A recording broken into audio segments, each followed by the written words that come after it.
अरे उस परम पिता परमात्मा की सबसे बड़ी कृपा तो यही है कि भगवान ने ये शरीर दिया। दुर्लभो मानुषो देहो देहि नाम क्षण भंगुरः तत्रापि दुर्लभम मन्ये वैकुंठ प्रिय दर्शनम।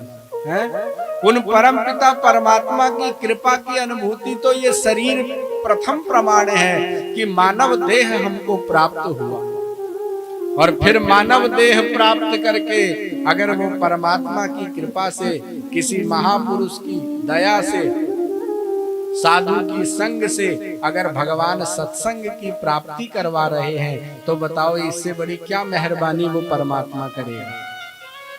आज अर्जुन कहते हैं भगवान आपकी तो हर प्रकार से हमारे ऊपर कृपा है, दया है, पर प्रभु फिर भी आज ये जो बुद्धि है ना, क्योंकि बुद्धि भी तो प्रकृति के अधीन है ना।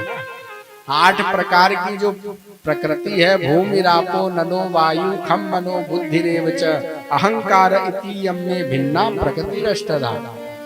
8 प्रकार की प्रकृति में बुद्धि भी एक है, तो बुद्धि प्रकृति के अधीन है, प्रकृति से बाहर तो है नहीं। और जो भी प्रकृति के अधीन है वो कभी भी खराब हो सकता है।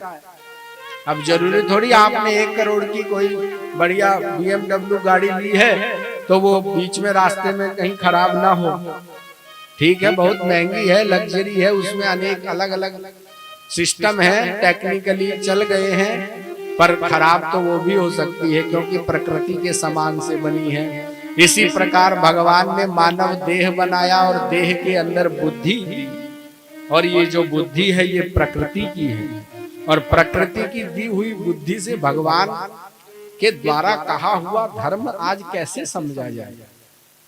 आजकल लोग करते हैं धर्म की व्याख्या, देखो वो कहता है ये धर्म है, वो धर्म है। हमारे ऋषियों से पूछा गया तो ऋषियों ने तो हाथ जोड़ दिया। ऋषियों ने कहा नवै विदुः ऋषयो नापि देवाः धर्मस्य तत्वम्। धर्म का तत्व तो निहित गुफा के अंदर छुपा हुआ है। हम तो हाथ जोड़ते हैं क्योंकि बड़े बड़े कवि मनीषी ऋषि मुनि देव गंधर्व किन्नर देवता कोई भी धर्म के तत्व को नहीं समझ पाए। आज भगवान जिस गीता की चर्चा कर रहे हैं उस गीता के तो प्रथम श्लोक में शब्द ही धर्म है, तो कैसे इस धर्ममयी वाणी को आज अर्जुन समझ जाते। अर्जुन झुक गए और प्रपन्न हो गए आज भगवान के चरणों में।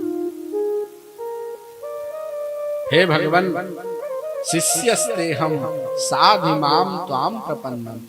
मैं तो आपका शिष्य अपने आप को मान करके आपके चरणों में बैठा हूँ। अब तो प्रभु आप दया करें।